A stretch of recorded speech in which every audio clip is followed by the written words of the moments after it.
Matt Stepp with Dave Campbell's Texas Football here at the Ford Center in Frisco, here with the Class 4A Division II Region 1 champions, the head coach, Iowa Park Hawks, Coach Aubrey Sims. Coach, how's that sound as a regional champion? Sounds good. I like when you say that. That's great. All right, now coming into this game, you guys were probably a little bit of an underdog. Your record's not as good as a lot of other teams, but your team is peaking at the right time and looked like your game plan worked to perfection. Tell me if I'm wrong, but look like the game plan was to control the clock and really put pressure on their quarterback and make them work for everything they had. And look like you guys executed to perfection.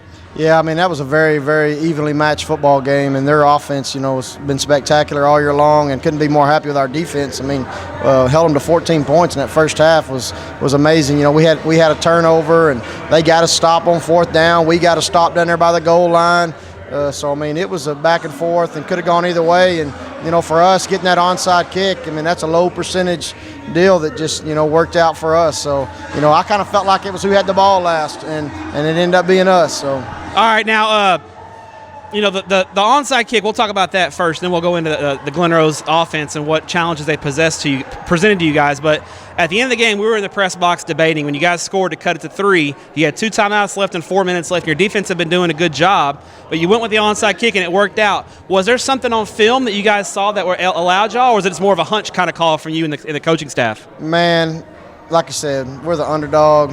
If we don't get it, I'm not going to put them out. I'm an offensive guy, so I want the ball. We put them out there, and they're able to run the clock down, use their timeouts, take a knee, ball game. Now with the 40-second clock, really we only had about 2 minutes. I mean, you would have to keep them from getting a first down, which I don't think we've had them go 3 and out all year long. I mean, all game long. So, at that point right there, it was why not? Yeah.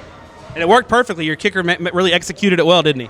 Yeah, it has never worked in practice, so I was glad this is a good time for it to start working. I mean, hey, if you're going to pick one time for it to work, this is the best time for it. Now, their offense, especially in the first half, they really went really fast tempo on you guys. Did you see that coming in? And I thought your defense, a lot of defenses wouldn't handle that very well. I thought your defense handled it really well. Oh, yeah, our kids have not been happy this week because we've been going hurry up tempo, and they've been running sprints trying to cover receivers. And what they do is they're able to get in so many formations with the same kids, and so they don't ever, substitute. So you can't sub any of your guys, and your D-line gets worn out, and, you can't do anything about it. So it's very tough to stop.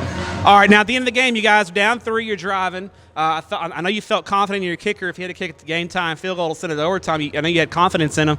But you guys really did a great job of time management by not letting them have any time left. You guys ran the ball effectively, were able to get positive yardage. And then at the end, we were wondering if, 3rd and 6, you guys going to go for the touchdown, or are you going to try to play it conservative? And you guys went aggressive. I guess that was just you having faith in your kids, right? Well, we also got lucky on that, too, because I could not find the game clock. I mean, normally it's on the ends, but here it's on the sides. And I think we're about 50 seconds, and I called timeout, and it was 3rd and 5 or 6. And I just asked him, I said, man, if we don't get it right here, do y'all want to tie it up, or do y'all want to try to go for the win? The kid said, man, Coach, let's go.